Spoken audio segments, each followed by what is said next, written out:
ख्वाब ॾेखारण वारा माण्हू हमेशह एतबार में आणण बाद ई धोखो ॾींदा आहिनि। जंहिं शख़्स जी हैसियत मालूम करणी हुजे उनखे घणी इज़त ॾियो, उहो पाणी पंहिंजी असलियत ॾेखारे छॾींदो। असीं सिर्फ़ उहो ॿुधण लाइ तयारु हूंदा आहियूं जेको असीं ॿियनि वटां ॿुधणु चाहींदा आहियूं। सच तोड़े कूड़, ग़लति ख़्वा सही।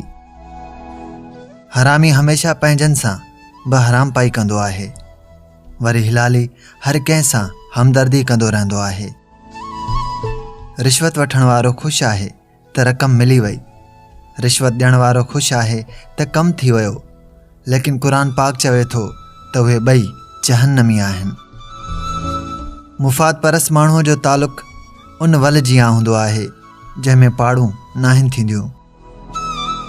माण्हुनि लाइ इंसानियत ऐं अहसास रखो, बाक़ी मिल्कियत त निमरूद वटि बि घणी हुई।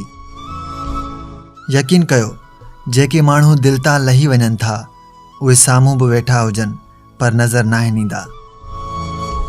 बदकिरदार शख़्स फ़क़ति पंहिंजे मुफ़ाद जो हूंदो आहे, बाक़ी हू पंहिंजे पीउ जो बि नाहे हूंदो।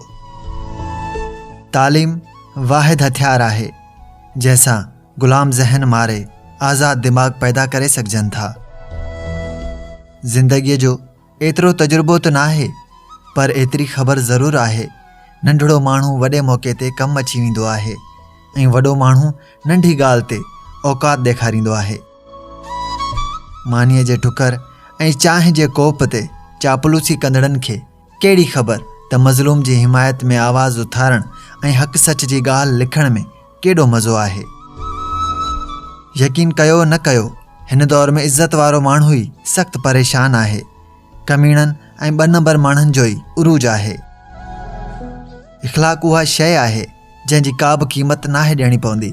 हा, मगर हिन सां हर इंसान ख़रीद करे सघिजे थो।